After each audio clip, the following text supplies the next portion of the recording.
Hey guys, Joe Miles here with Osseo Gear. This is the Mission Whitetail podcast. We're going to be doing a deep dive into what it truly takes to kill these mature bucks. We're going to step outside the box and look at the why for gear, tactics, training, and more importantly, the mindset from over 35 years of chasing these magnificent animals all over North America. Thank you for following along and welcome to Mission Whitetail. All right, guys, welcome back to the Mission Whitetail podcast. Got a really cool guest with us today, Dan Coffman from Ohio. I actually went up and hunted with Dan a couple weeks ago. He's got some incredible properties. Got to know Dan pretty well over that week. We've got a ton in common, like a lot of you guys listening and us, me and Kevin here. Dan is addicted to the process of whitetail hunting and especially big deer. There are few humans to ever walk the planet that have much less seen a 300-inch whitetail, but actually have killed one. And a lot of you guys know Dan, but for you guys that don't, Google the Coffman buck and take a look at it. It's a 300-inch whitetail. And again, Dan, correct me if I'm wrong here, but I think there's only been 4 or 5 bow kills of 300-inch deer. Is that accurate? Yes, you have basically me and Mike Beatty out of Ohio, and then you have let's see, I know a lot of people know the name Stephen Tucker, but he was a muzzleloader. You have goodness, why can't I think of his name? He's from down around you. He lives I want to say he's Virginia, maybe. The Brewster, is that it, or Luke Brewster, yep. Yep, Luke Brewster, the Brewster buck. He's number 1 now. And I think I'm missing a couple, but it's less than a handful. I mean, it's not very many. So not very many at all. You know, guys talk now about 200-inch deer, and it's unthinkable to kill a wild, 300-inch deer. It's just incredible. But Dan, if you don't mind, we like to dive right in here and don't do a lot of intro and sponsorship stuff and all that, but dive in and kind of walk us through how you found this deer, and what your process was in getting that buck. Go. So I'll start with the Coffman buck. It started in 2014. Well, that didn't work. Hold on a second. Goodness. Well, I'm glad this ain't live.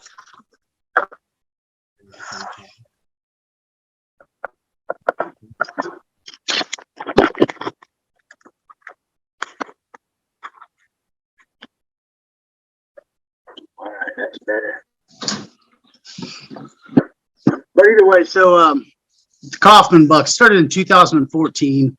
A good friend of mine had come to me and he asked me, he said, if I found us a good property, would you be interested in teaching me how to chase mature bucks and manage it with me?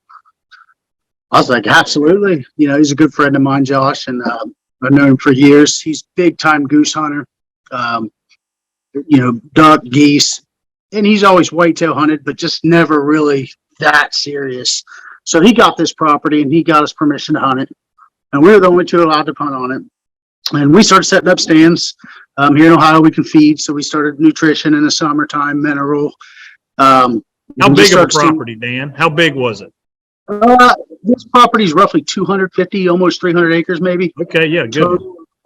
But you got to understand, this property is very hard to hunt too. It's out of that, let's call it 275 acres. It's spotty. Like you have a creek line that has woods on it. Here in Ohio, a lot of the flatlands, the farmers, they get rid of the trees and put crops in. So it had spotty woods. So it seemed like no matter where you went on this farm to access this property, it was just incredibly hard, because a lot of these bucks, they knew that. That's why they were living there, because they knew that what they couldn't see, they could smell. So we started running mineral feed, started kind of getting a count of what bucks. The property had great bucks on it. I mean, if I remember right, we had 2 or 3 deer on this property over 150, 160 inches right off the bat. As a matter of fact, I remember I was hunting a buck called G3. I called him right G3, and it's just because they're G3 split. That's what I call him, G3 split. It's because he had a G3 on his right side that was split. He's probably 165 inches. Actually, what ended up happening is early that first year, the neighbor killed him. And I went on to hunt a different deer. So we get about probably into November that hunting season. And the first year, we didn't get a lot of pictures of the Coffman buck. I would guess he was probably 200 inches, a little over, because his right side was messed up, that right main beam. I think he injured it in velvet, maybe. It looked like it had been like broke off in velvet or something.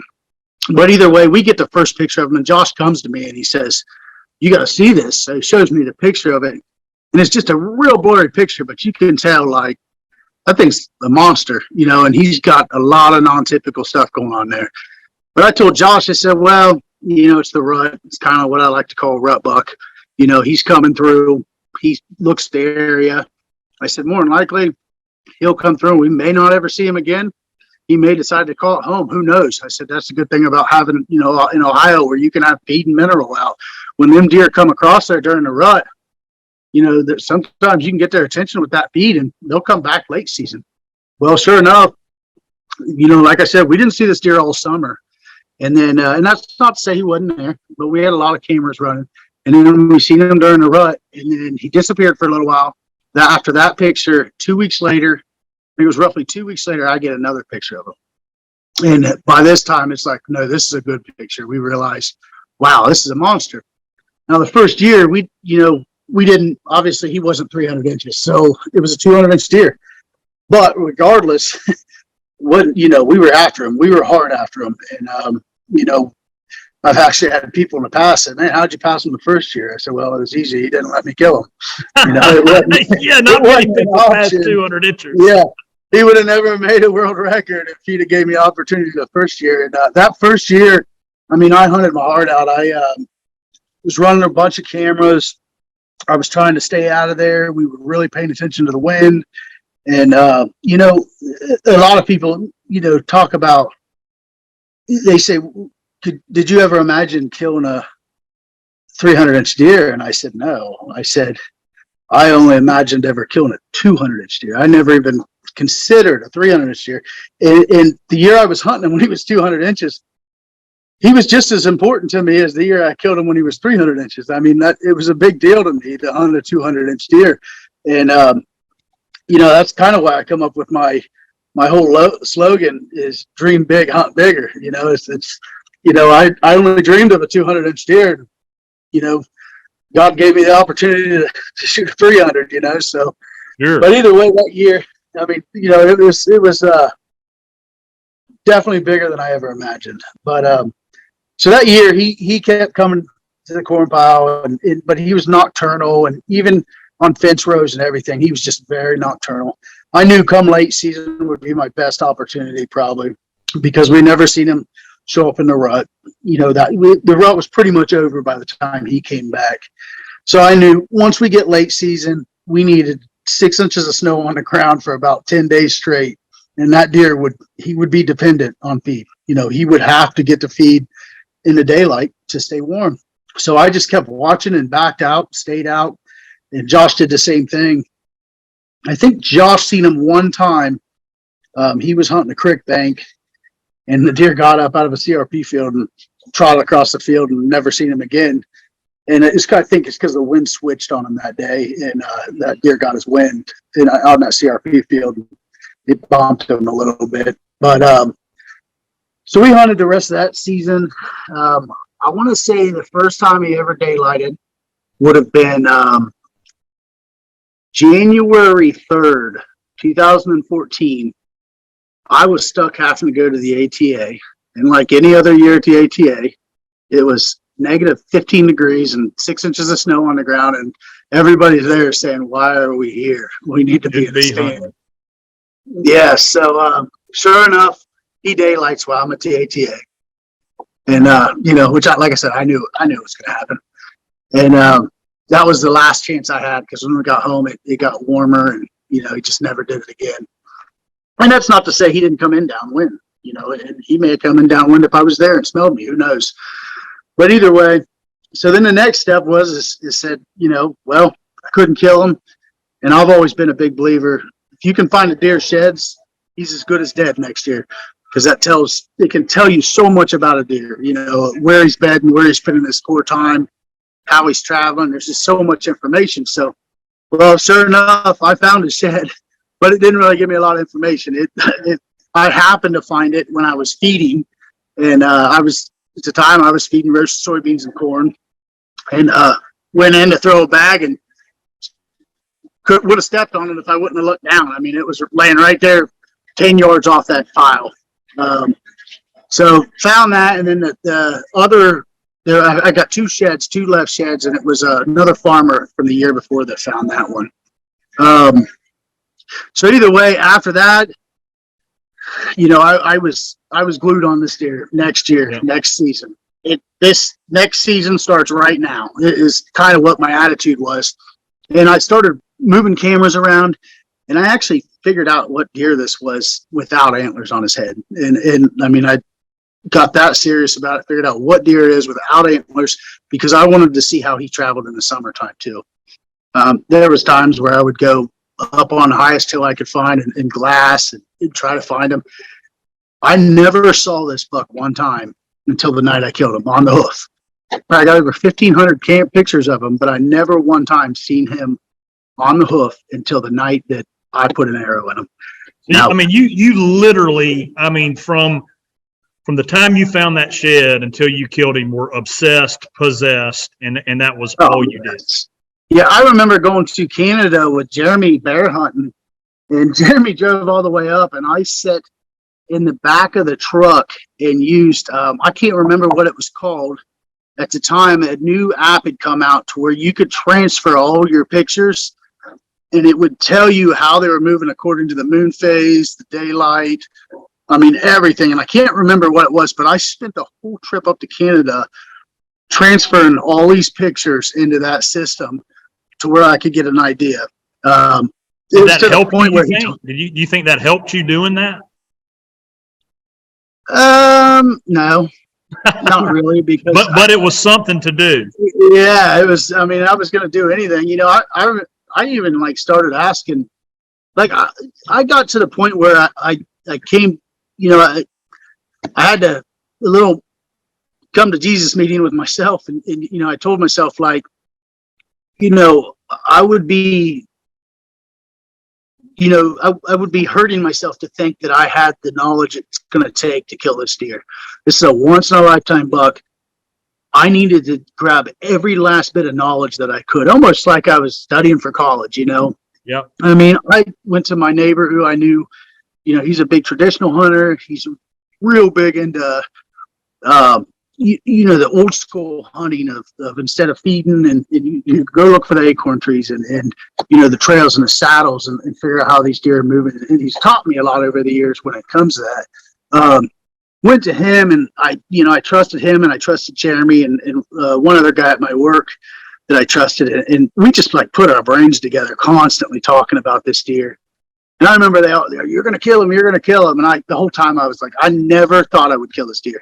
Truly in my mind, I thought, who am I to be the one to have the opportunity to kill this deer? I'm nobody, it's like, who am I to win the lottery? Lottery's easier to win, it's, I tried, but my attitude is I'm going to bust my butt and learn as much as I can until this thing dies of old age or somebody else kills it. And then I'll move on with that knowledge. And, and that was the attitude I had. And, but, it was constant. I would pick articles up. That's when I actually really started paying a lot of attention to Don Higgins and, Adam Hayes and all these guys that I know have killed big bucks in the past and have really focused hard on big, mature, not so much big, but mature animals, mature deer. I knew this was a 6-7-year-old buck, obviously. But, so, I mean, yeah, and then I got to the point where I put a cork board, the map, I went and had the map expanded and had a cork board, and I had red pins. If somebody told me they seen him cross the road somewhere, I'd say, well, exactly where? And they'd tell me, and I'd put a red pin there. If I had trail camera picture, a red pin with an arrow pointing which direction and the date. And then I would go back and try to figure out the wind direction and then write the wind directions on that cork board. And then I would, every time I'd get a trail camera picture of him, red pin, arrow, the wind direction. And I'd try to look at the red moon and the moon phase and in everything. I tried to, I had little notes written on it and everything. And so basically, at the end of the day, what I think truly helped me the most, and I'm actually ashamed of myself that I haven't done this for other deer, because I probably truly would have killed more deer that I went after if I put the same amount of time in that I put into this buck. But that cork board, what it did was I had, like I said, every place, if it was a bed, it had a white pin. If it was black, it was a tree stand. If it was a red pin, it's where he had been seen, or a trail camera, arrows. But when you really step back and looked at that board, on that whole property, he was only traveling about 80 acres of that farm. Like literally, I had 20 cameras by the end of this on that whole 80 acre, for 15 or 20, somewhere in between there. On that 80 acres of that farm, and really didn't do much with the rest of it. But I could see his core area with them red pins. When I stepped back and looked at it, I could see where most of his time was spent. And then when I did that, you get closer to the border, then you can start looking, well, wait a minute, these two wind directions are the only time that he crosses this camera, which tells me he's probably coming from this bed. Because why would he come from this bed? Because then he wouldn't have the wind. So it kind of, like the fact that, okay, I got two wind directions from here. Well, it eliminates what, as long as he's doing what you think he's doing. Like we all know, they all have different personalities. Just because he's old don't mean he's smart. But obviously, he's smart. For a deer his age, 7 years old, to get 300 inches means 3 years prior to that, he was over 200 inches, which I'm guessing at 3 years old, this deer was 160, 170 inches. So this deer has been avoiding hunters from the time he was probably 2.5, 3 years old, all the way to 7. So there's no denying that he's pretty smart. He had to figure it out, or he'd have been dead a long time ago. Right. But so I was, assuming that, if he's using the wind and he's protecting himself with the wind, and he's crossed this trail camera with these winds, then I can assume that he probably didn't come from this bed when he was seen there. And what that did was it told me, when season came in, it told me that if I got him on this trail camera at 5 a.m. and I had this wind from the past, it told me I almost kind of had a really good idea of where he was bedding that next day. So, like, there were times when I know for a fact I knew where the deer was bedding all day long, and there wasn't nothing I could do about it. Because, like I said, every time I could figure it out, it was like he had to, either he could see across the property or he could smell. He had the wind or he had his eyesight, and the access to the property was hard. There was one time where he was actually bedding in the middle of the bean field where there's a swell, and I know this because of the camera pictures I got, and where he came from. As long as he did what I figured he was doing and was using the wind, there was really nowhere else he could have came from but the middle of that bean field. and where he came out was the top of that swell. So that told me, like, I'll bet you anything, he's bedding right down in the middle of that bean field in that swell. And, like I said, nothing I could do about it. So what ended up, so with that being said, in the access, what ended up happening is when I figured out this core area, I kind of had a good idea where I had to hunt, where I wanted. Dan, let's back up for just a second. So he loses his horns that first year, 2014. You're actually staying on top of him the entire spring, summer. You're watching him basically grow. And when he put on Yes. another 100 inches of antler, I mean, you're watching Oh, this happen. yes. I mean, you have to be freaking out. I remember May 5th. I'm almost positive that's the date, May 5th. That's the two dates that I always seem to remember is May 5th and October 26th was the date I killed him, or the date I put an arrow in him. And then May 5th was the first time I seen him pop velvet. And it looked like he had two pop cans sticking out of his head. I mean, it was just literally two pop cans just in there about like this, sticking right out of his head. And I was like, holy crap. And watching him, I would say by June, I knew that, oh my goodness, this deer's way bigger than he was last year. Yes.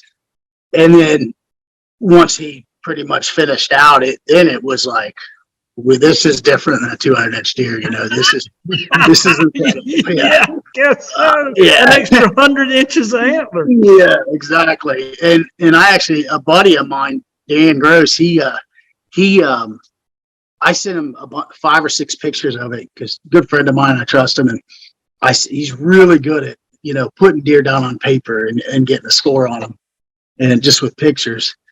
And he came back, and I want to say his papers. Now, granted, he was a little different. Like maybe this time he had it 7, but it was actually 8, and this time it was 8, and it was actually 7. But he was like an inch away, like maybe 2 inches away at max. Like he had it pegged. We knew that this deer could very easily be number 1 bow kill in the world. Yeah. We knew it was right there. It was either going to be number 1 or number 2. So, I mean, we knew that from the time he was basically hard horn. We knew that. Like, it wasn't, you know, it was to the point where I called the game warden and told him, I said, look, I said, you know, I'm already filming in the hunting industry. I kind of know some of the things that come along with if this did ever happen. I said, why don't you give me your cell phone number? I'm hunting a deer that, you know, you're probably going to be investigating anyways. So give me your cell phone number. And if I do get lucky enough to harvest this deer, I said, I'll leave him as he lays. You come investigate the footage, the permission slips, the blood trail, everything about it. I want you to clear my name before this even starts. And yeah, he says, well, you're kind of making me nervous. He said, how big is this deer? And I said, it's big. And he goes, well, just tell me. He goes, I ain't gonna tell nobody. I said, well, I haven't told anybody. And he said, I promise you, I won't tell anybody. I said, I think it's 300 inches or more. And he said, bull crap. You know, he right away, he's like, no way. I said, well, I'm good with you thinking that. I said, I'm fine with that. I said, maybe he's only 200, you know, like think what you want. But so he actually he told me, he said, well, send me a picture. And I said, that won't happen. I said, I will not send you a picture. I said, if I see you out or, you know, you come to my house, I said, I won't even put cell phone pictures, or I won't even put pictures on my cell phone because I fear that I was going to show somebody, you know, and I didn't want to show nobody. So I don't think I ever even showed him. And he kind of just wrote it off. And he said, well, excuse me. He said, I'll give you my phone number. He goes, but don't call me for stupid stuff. He goes, you know, just this is my personal number. And I said, okay, I appreciate it. And I never called him for anything. Well, when the day it happened, he realized that he was wrong. Yeah. But either way, going back. So yeah, I didn't mean to derail you. I just wanted to set that stage. But yeah, okay. So go ahead. But yeah, so we knew this buck was. We knew what he was, you know, and it was crazy because, you know, then he got hard horned and then boom, no more daylights. I mean, it shut down then. Like he daylighted during the summer. He hard horned, and you know how it is. It's almost like they, you know, the velvet's an intelligent blocker, and then as soon as that blocker comes off the horns, these things get intelligent again, and you know, it's dark. But so either way, I just sat back and watched them. What I did end up doing is, knowing the access, I did 2 things. There was an old driveway that went back to a house that was no longer there on this property, and this driveway, it kind of went down in like that, so like it was a hill on both sides to drain the water off of it, I'm sure. And that allowed me to be able to travel that, because I had a good feeling that nothing was bedding in there, because it's just not really a good place for bedding the way it sits. So it's probably that driveway was probably 200 yards long, and there was trees all over it falling and everything else.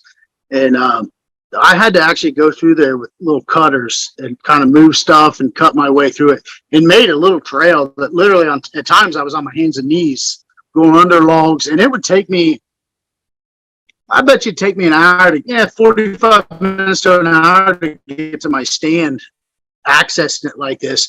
But I knew that was the only way I was going to get out to that point where he crossed there. So that's what I did. And I mean, it got to the point where, I was so worried about scent that, because there was one spot in there where he would cross. That crossing spot, though, I knew that I would never get a shot at him, because it was always nighttime movement. And where it was, I'd never seen a deer move in the daylight. It was close enough to the road that I just don't, in the back of houses, that I don't think that he would have ever used it in the daylight. But I hung a stand up at there because it was a high point too, and I could see a lot of the farm from it. And it was just an observation stand is all it was. I only hunted that deer in 2015. I hunted him 4 times. 2 of those times was out of an observation stand that I knew that I was 99% sure I would never kill him out of that observation stand. One of the other things I did too was, speaking of the houses, I knocked on all the neighbors' doors around that area and basically told them, I said, I'm hunting a deer that's real important to me. If I killed it and it went on your property, would I have your permission to recover the deer on your property? And all of them said yes. Nobody had any problem with it. That's good. Some of them even gave me a permission slip right there. So took care of that. And then really what it came down to was, we were getting closer to the rut. He still wasn't daylighting, but there was a couple times where I caught him on camera just at the very edge of daylight. I mean, like 5 minutes after dark. And after that, I was talking to my neighbor, Sean, and I looked at him and I said, he's so close, but I've had him this close before to where he's almost daylighting and he just goes back and forth, but he never shows up in the daylight. And Sean, actually, he's the one that came up with the idea. He goes, man, have you considered just, and he's not a real big advocate of it either, but he said, have you considered, going to that stand at the point where you have it, he's crossing there. And he said, just rattling, grunting, doing some bleats, even put some estrus out, make a bunch of noise just to see if you can get, it's that time of year, last week, October, see if you can get him out of his bed 5 minutes early just to have an opportunity. And I kind of laughed and I said, well, it'd be worth a shot. That's for sure. And, so then it was just a day or two later, we got a picture of him coming out of the CRP field, licking on a mineral lick and then walking right back in that CRP field. Well, to kind of give you an idea, that CRP field is on the northeast side, the southeast side of the property. And by this time, crops were down. It already had the crops down. So I knew the great thing about the corn being down was that limited his bedding. That limited him on that property. So the bad thing about the property with it being the access part is it's hard to access it. The good part about it was it limits where they can bed. So if they're on the property, well, there's only 4 or 5 different places they could be bedded up. Now that don't mean they couldn't be bedded up on a creek line or something like that, but I had a pretty good idea that he wasn't bedding up on them tree lines or creek lines, because I didn't even so much all the times going on and off that farm, never even jumped the deer. And to me, if he would have been bedded up on a creek line or been doing that, I would have seen him. I would have jumped him out of there. That told me he was bedded in thicker stuff to where he could get out of there quietly. So I knew that when he come out of that CRP field, it's kind of like a wetlands too, but I said, well, that's perfect because he's bedded on the southeast side of the farm. And like I said, you got that other thicket on the southwest side, but we have a wind coming out of the northeast tonight. So that gives him a crosswind. And that crosswind, we had a cold front coming in. It was October 26th, cold front coming in, wind coming out of the northeast. And that crosswind, according to where my stand was typically how he would come over to that point where them trees met. And then I don't really know where he would go from there, but that's where he came to. Well, so I'm thinking, oh, this is a perfect night. And, thinking I'm going to go in there and do exactly what me and Sean talked about. So I snuck in there and got and that's kind of how I hooked up with Deer Society and everything, as I was using the black rack and stuff, and got snuck in there and sprayed some estrus down the tree line as I was going down through there. Got up in my stand, settled in, let it sit for a couple hours, because obviously with a deer like this, I was in my stand by 1 o'clock when I didn't need to be in there till 3:30. But kind of let things settle down. I think sometime maybe around 3:30, I rattled a little bit, and I had 2 little bucks come down right in front of me, and they sparred around a little bit, and they were kind of looking around. I'm sure they smelled out of estrus. And after they left, I thought, okay, well, pick it up a little bit more, rattle a little louder, use grunt tube, did kind of like a roar grunt. I just kind of learned about the whole roar grunt, couple bleats, and just sat down for another hour. And then I'd say right about, I think it was like about an hour before dark, I decided, you know what, I'm going to lay into it. And I hit the black rack. I hit it as hard as I could. I mean, I made as much noise as I possibly could. I did a couple real loud roar grunts. I bleeded a couple times. I had that estrus. I sprayed it a bunch. And then I thought, you know what? I either just ruined my hunt or I'm going to make something happen. And I'm sitting there, and it's getting dusk. And I'd say we probably got 10, 15 minutes left of daylight. And I'm thinking, well, this ain't going to happen tonight. Which, like I said, that's kind of what I expected. Well, about that time, I look up across the field, and I couldn't believe my eyes. I was like, holy crap. And at first, I was just in awe. Like, it's the first time I've seen this deer. And like I said, it was dusky. So it was probably a good thing. It's funny. It's giving me the chills. Remember? Yeah, me too. Yeah. Kevin's over here shaking. Buck fever. But I remember seeing the deer, and it's probably a good thing that it wasn't broad daylight, because I think the fact that I couldn't see him real great is what helped me hold my composure. Plus, I had a camera to run and everything else. So I couldn't honestly say if I remembered. I don't think I bleated or grunted anymore after that. I think I just shut it down after that and got prepared. And I think a lot of that is because I knew, I think I felt like subconsciously, I feel like I knew this deer so well. Yeah. Even after I found him, it was kind of, I don't even know how to say it. It was a deer that I knew better than any deer I've ever hunted. Still to this day, I remember thinking, goodness, he's a legend. This deer's amazing. This, not just the fact that he's rack, but like, wow, I studied this deer. He was so smart. Like, he finally made one mistake, and I don't even know anybody that had a daylight picture of him other than in the summertime. Right. But regardless, so going back, I don't think I did anything else because I knew the direction he was going to take. Well, another thing going back too is, keep in mind, I told you we have a northeast wind, and I thought he was better than the CRP field, but he's not. He's bedded on the northwest or the southwest side of the property in the other thicket.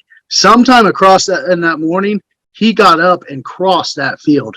So at 5, 6 o'clock in the morning, he came out to that mineral, went back in that CRP field, but then obviously probably before daylight decided to cross over into this thicket. Truth be known, if I would have known he was better than that thicket, never would have set foot in that stand with a northeast wind, because my wind was blowing right at him. Like, I would have never hunted that deer. And I don't know, obviously, like, you've seen those Onyx commercials. I had those Onyx above me. obviously I was very good with my scent. I was very strict with my scent. And it was October 26th. I don't know if it was the ozonics. I don't know if it was the fact that I was great with my scent control. I don't know if it was the fact that, it was October 26th, and like every other buck, he had one thing on his mind, or just a combination of all three, but I got lucky. He was 100% downwind with probably a 7-8 mile an hour breeze. Actually, when it got close to dark, if I remember right, I think I talked about thermals a lot, which he had thermals too. I mean, the thermals were going right down to him as well. So regardless, he would have had me pegged. Yet he came across that field like he was on a fishing string, like I was sitting there like that, and came right across. And there was a tree. We never found a tree that we thought he had rubbed when he rubbed his velvet off. But there was a tree, and I don't know what it was. It wasn't a crab apple, but it has branches kind of like a crab apple, just a bunch of little limbs everywhere. And this tree on one side was just rubbed raw on the branches, like he just raked his rack up and down it. And I think that's how he got his velvet off. That's how he rubbed. Because if you think about it, he really couldn't get, the way his antlers were, he could never get much of a tree in between his antlers. I mean, just because there was so much stuff going everywhere with the brow cones and everything. But he stopped at that tree and did exactly what we thought he was doing. He was just raking his antlers up and down. Oh my gosh. Yep. And it wasn't daylight enough to really see a reaction as far as like, I did see him lip curl one time when he was real close. But like, as far as like hair standing on his back of his neck or anything like that, he wasn't really close. It wasn't really light enough to be able to see that. I mean, we were getting down to the last minutes. Matter of fact, so it was 7 minutes of shooting time left when I finally got to put an arrow in him. So he comes from that tree, and he comes right at me, right in front of me. And at this point, I'm standing, and believe it or not, I wasn't shaking. I think it was I had too much to do. I had the camera to run. And I think it was dusky. Honestly, like, I don't even know if I looked at his antlers once I realized it was him. I think I was focused on his body. Like, I think I knew that I couldn't look at them antlers. Well, he usually, like, when he would get to the tree line that I was in, he would cut right and go down that tree line. But remember me telling you how, like, the wind was off and for that thicket. So, but either way, if he still had the wind, but just not, it wouldn't have been a great wind. But either way, when he got to that tree line, he was 30 yards in front of me, and he acted like he wanted to go through the tree line in front of me instead of turning right and coming right by me. So I got my bow, like, pressure pulled. Like, I'm sitting there thinking, what's he going to do? Like, I do not want to take a 30-yard shot. Even in an open field, I don't want to take a 30-yard shot on this deer. I want a 10-yard shot. Sure. And so I'm thinking, we've all been there. And I remember this very clearly. My mindset was, how many times have you flung an arrow at a deer and kicked yourself for the next 2 months saying, why did I not have more patience and take my time and do that right? I've done it. I think every bow hunter's done yeah, it. 100%. Yeah, that's all I could think is having to relive that in my life over and over and over again. And I waited and I waited, and I thought, as soon as he starts to take a step forward, I'm going to draw back, and I'm just going to stop him, make noise, which I don't usually do, but I'm going to stop him and then put the pin on him and let go. But then he finally kind of looks over to the right, and I'm thinking, oh, and then he cuts to the right. And of course, I was so relieved when he did that, because now he's going to come 10 yards right beside me.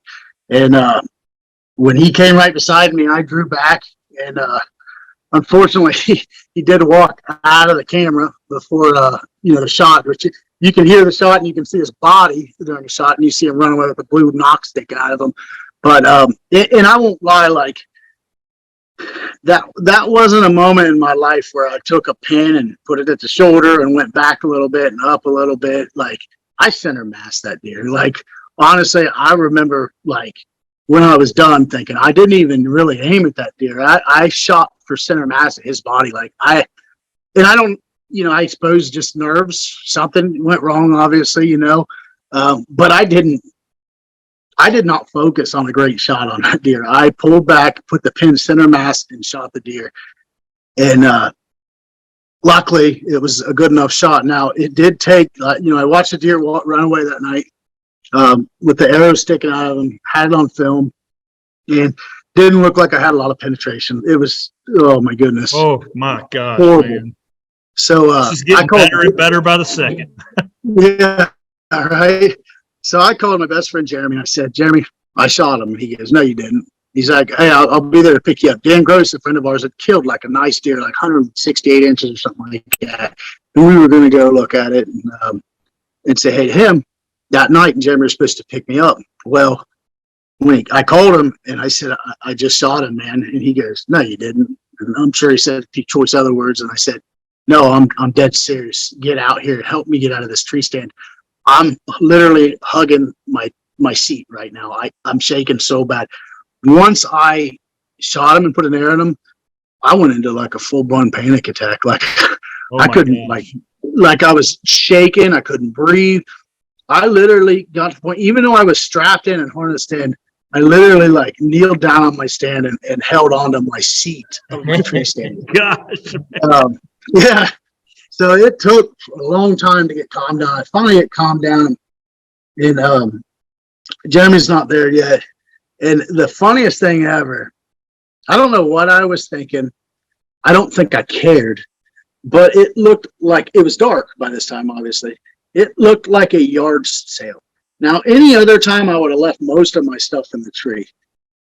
For some reason, I don't know what I did, but I just started flinging stuff. Like I took my camera arm, put my camera in my backpack. I took my camera arm and just threw it on the ground out of the tree, took my base, threw it on the ground out of the tree, and basically stripped everything out of this tree but the stand and the sticks and just threw it on the ground. Like, I'll get it when I get down there. Yeah. I don't know if it was just like I had to get out of that tree or what it was. And I was only 15 feet up. I mean, but, because that tree, I couldn't get any higher. Where I had to be, there wasn't any good trees in there. It was a horrible tree to be in, uncomfortable, like bent over. I mean, it was not a good tree. But regardless, so then I get down and Jeremy's telling me to the front, he's like, do not listen. Don't even look for the first drop of blood. We're sitting this one out till tomorrow morning. I said, well, I want to see first blood at least. He said, no, don't even look at the first blood. You didn't have a pass through. We'll go back tomorrow morning. I said, okay, I'll see you when you get here. So I think that's part of the reason I wanted to get down in a hurry, because I knew he would hold me back. Yeah. Been a smarter thing to do. But I'm like, no, it's a cornfield. I want to see first blood. I want to see, are there bubbles in it? What's in it? And of course, I walk out in the field, and the first 40, 50 yards, there's no blood. So then I finally find blood, and I'm like, okay. So then I see blood. I'm like, man, this ain't good blood. So I go back, and I think I go 40, 50 yards out in the field, but the 40, 50 yards, like I go from the stand, I'd be going south, but he ran southwest into that other thicket. So, but there's a tree line in between that thicket where the thicket is, and then there's a tree line right here, and then I'm hunting at the end of this tree line right here. Well, he runs like that and up like that. So I just went 50 yards out here and looked around. Well, that night, obviously we backed out. We went back. We looked at the film 200 times. Yeah. We realized that, all right, it seems like I got good penetration into the body. We're not 100% sure on how great the shot is, but we're also looking at it like more than likely there's gut in there. You definitely got gut. It probably maybe lung, but he's dead. This deer's going to die. So we backed out. So it wasn't enough for me. Me and Jeremy ended up getting in his Jeep and went to the top of the hill of the farm. It was a full moon out that night, and we sat there with binoculars and watched deer across fields all night looking for a blue knock. Just want to find a deer with a blue knock, thinking if we can see where it beds or goes or wherever it is, it'll give us a hint in the morning. Of course, we're looking at the radar and there's rain coming at daybreak. Oh gosh. Yeah. So immediately we're calling friends with dogs like, hey, we finally find one that we trust, but we didn't want to tell anybody about it because goodness, we didn't want somebody else just going out and finding this deer, like say a property owner that it butts up against or something like that. Like we dead secret about it. Didn't tell a soul. And I actually made the mistake of not telling Josh, which it wasn't that I didn't want him to know or didn't trust him. It was that I knew he was at work and it was like, there was so much going on. Sure. And of course I think he was a little offended. Poor guy. I was like, I talked to him in the field, out of feeling too bad, but told him, I said, man, there's so much going on. But the next day after he got off work, he actually brought us out Gatorades and food because that next morning, a guy with dogs came in. The dogs never found the deer. We had to get permission from another property. Me and Jeremy covered that whole farm, 55 and rainy, side by side. It took literally from morning time until right before dark that night, and we were exhausted. He missed his boy's ball game. I mean, it was just horrible. Like no blood, couldn't find it, knew the direction. Oh, going back, we did find the first bed. This is what told us this was dead. We never found an arrow. We found the first bed in that tree line. So if I would have just done what he told me to and got out of my stand and just walked backwards out of there, then that deer would have probably been laying in that tree line in the morning. 100%. Now, with that being said, I wouldn't change it for the world because the memories made that day between me and Jeremy, there's nothing you can't. I'll take that any day. I mean, for what it took, that's what made it. That's what made it. Like people will ask us, like, "Man, I bet you felt lucky you found it," and we're like, "Nope, feel lucky. We weren't going to stop until we did." We knew it wasn't dead. We knew it was dead. We couldn't find an arrow. We found the first bed within 80 yards that I bumped him out of. Like, deer beds down that fast, that you probably got gut. He's dead. There's no doubt. Now it's a matter of where is he, So we looked all day long and totally exhausted. And at the end of the day, Jeremy's like, well, we can put some feed down. I'll go get some of my cameras, get some extra cameras, put them out. See if we can get them on camera. I said, okay. And I finally said, well, hold on a second. There's a 20-acre lot that butts up against this thicket. Now, granted, they ride their four-wheelers in there all the time. There's big trails through there. I've never had a deer come out of them woods. And there's houses that butts right up against it. So we thought, that deer didn't go in there, right? But I told Jeremy, I said, you know what? We've looked everywhere else, and all the effort we've put into this, it wouldn't take us but 20 minutes to cover that whole property if we can get permission. And he's like, you're right, let's go do it. So we called the landowner, and he gave us permission. And the guy that he actually lives next door to him that he rents off of, he come out and helped us. We walked back 80 yards from the back of his barn. And Jeremy covered the high side, I covered the middle, and the guy that was in the renter, he hunts too, but I had him cover the lower because it wasn't a stick and he wasn't in hunting clothes. So get about halfway through, and Jeremy goes, he falls. Like, and I obviously we're side by side, we're staying close. Like, we're not letting anything, we're not going to miss anything. And I tell Jeremy, I said, but Jeremy, he falls and he says, oh man, I broke your camera. And I said, I don't care. And he said, no, seriously, I shattered the lens, man. I said, Jeremy, I really don't care. And I didn't. I was so down. I didn't care. And he's like, no, come look at this camera. And I'm like, what are you talking about? And I turn around and I walk back, and he's filming me. And I look down, and I'm like, oh my God, very late. Jeremy wanted to get the real reaction. He didn't want to say, hey, your deer's over here. He wanted me to walk up on it and see it. And of course, I jumped down and I started looking at it and counting. And I mean, it was surreal. Like, first I started throwing the F-bomb left and right. And Jeremy's like, Dan, the camera. And I'm like, oh, A bleep fest. yeah, I was like, I couldn't control myself, you know. It was crazy, but either way. So, you know, we did that. Of course, we called the game warden right away. He come right out. He looked at the footage. Obviously, there was no blood trail. Checked, you know, permission slips and all that. Basically took care of that. That's actually why I ended up on the front of the Regs magazine. In 2016, they put me, my buck, and the game warden on the front of the Regs magazine because they knew they said that usually they wouldn't do that with a world record like that because you find out 5 years later that it was poached or something wrong, you know, and then it makes ODNR look bad. So they don't want nothing to do with that. So, but being as it was all in the clear from the get-go, they were cool with it. And they said, and I told them, like, that's probably the most, that's probably the proudest thing I had, the fact that ODNR put me on the front of the Regs book because that, you know, whitetail, North American whitetail and all that, like, that's one thing, but ODNR does it, like, that says something to me. Yeah, you know? absolutely. And, so when you killed him, he was the world record bow kill when you killed him. No, he was number 2. Number 2. He ended up was 4 inches less than the Beatty, 4 and some change less than the Mike Beatty buck. He was number 1 ever put on video.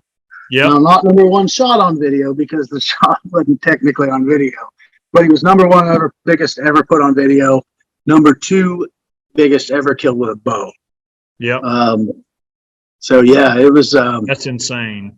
Yeah, it was definitely it was a game changer in my hunting life. I mean, don't get me wrong, I was always an avid hunter, but it honestly, it like sent me to a new level. Like it just sent me. And that's what I was going to, you know, follow up with. I know we're closing in on an hour here, but something that I wanted to, you know, dive into before we shut this down is what would you say, you know, the lessons I guess you learned, or, you know, something that we always preach here is when you find a deer you want to hunt, it doesn't matter if he's a 120 or a 160, depending on what part of the country you're in, you should treat it like it's a 200. You should treat it like it's a world record deer. What would you, you know, if you want to consistently be successful, what would you say, you know, the lessons and how that changed your game and your approach to deer that you're hunting now? Because you're hunting, you know, Boone and Crockett bucks, 5, 6, 7-year-old bucks now every single year. You're getting in the game now. Now the chances of getting on another 300 are slim to none. But you know, another Boone and Crockett or more Boone and Crockett's, because I know you've killed some 180-inch deer and some other really big ones. Mm-hmm. But take us through that real quick, Dan, on you know, the lessons you've learned or what you've passed to other guys. So one of the 2 biggest lessons that I took from that deer. Oh, and to go back one more thing, because this kind of reminded me of it, is camaraderie. Jeremy called me on Christmas that year, and he said, "Hey, meet me at Roosters. I got a Christmas gift for you." He said, "It ain't nothing big, but I got something for you." I said, "Okay." So I show up, and he's got a picture frame, and it says October 27th, 2015, which is the day we found him, and it says True Grit. And it has a leaf with blood on it.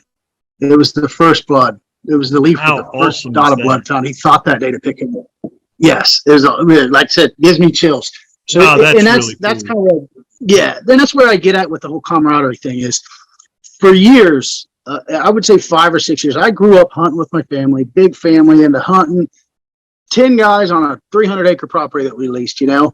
Everybody complaining that so-and-so's riding a squad over here and this and that, and everybody wants to kill a big buck, right? But there's too many people on the property. And I got to the point where I'm like, you know, if I really, truly want to get after chasing these giants, I got to get away from all this. I need to have properties that nobody else has access to. And I got to a point where I secluded myself from everybody. I quit talking to my friends about it. I quit sharing information. Because I knew that, like, if I really, truly want to kill these monsters, like, I got to keep quiet about this. I don't want somebody to, you know, take advantage of me. I don't want somebody to fence line me or ruin a chance for me. So I kept it to myself. And I did that for 5 or 6 years. And then I killed this buck. And I spent a good year going through, most people couldn't even imagine. As much as it's very enjoyable, there's a lot of stress behind it. A lot of things change as far as just, it's very enjoyable, but there's a lot of stress behind it too. Let's just say that. And I can tell you this, if you took everything that came from that buck and put it in your right hand, and you took all the camaraderie that comes out of hunting and never killing that buck, this left hand will always outweigh this. That buck was great. It was a cool thing. What it allowed me to do was I have nothing to prove anymore. I feel like before this buck, I felt like I was proving something to everybody, and I couldn't talk about my deer. I couldn't talk about my hunts, share my stories, and I had something to prove. But when I killed this deer, it's kind of like there's nothing else to prove. Out of my friends and family, nobody's more than likely, I mean, I hope they do, but I doubt they will ever kill a bigger deer than I've killed. So when it comes to that competitiveness out of us, and we can't deny there's competition in hunting. We wouldn't keep track of scores if there wasn't. Sure. We all have a competitive side. It's a sport. And, and even though we all agree, and I'm a big advocate on a trophy is in the eye of the beholder. I mean, if you shot it, it's a trophy. There's no doubt about it, and you need to treat it like a trophy. And that whole, that small too young stuff, it just needs to stop.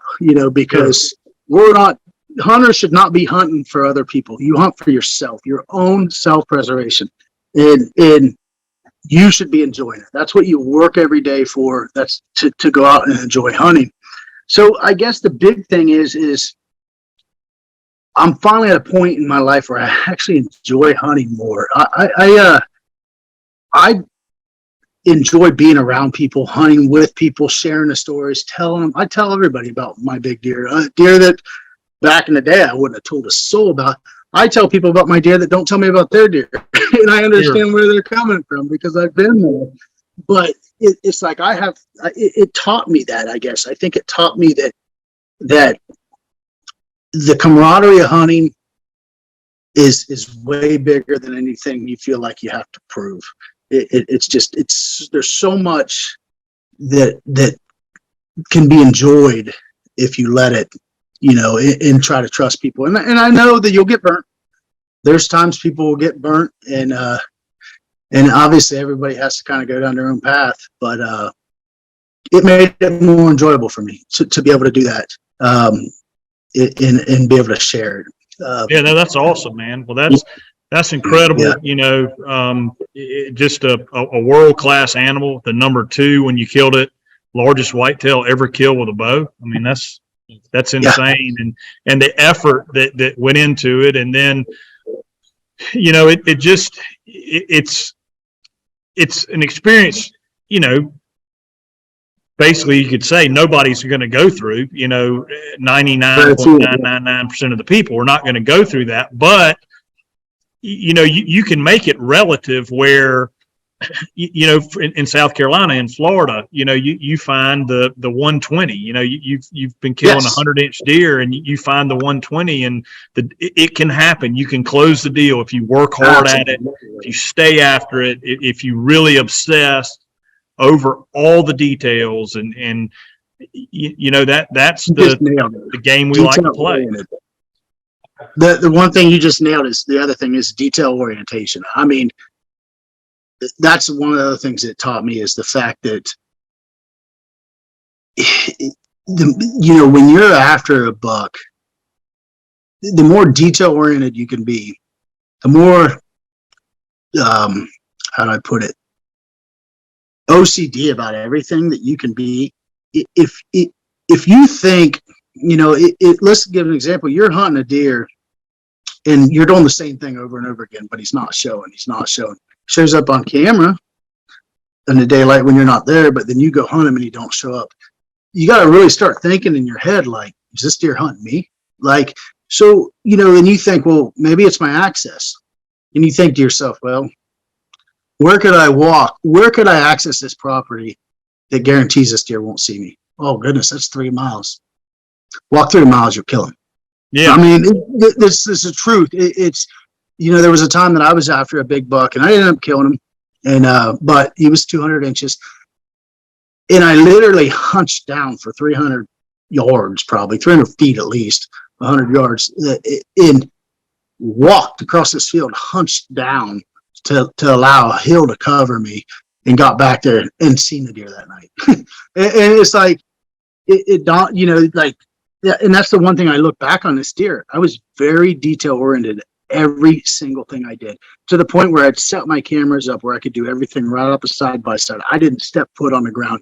I would literally, when I went to go dump corn or feed, I would literally swing around and jump to the bed of my side by side to where my feet didn't touch the ground and dump corn out of it.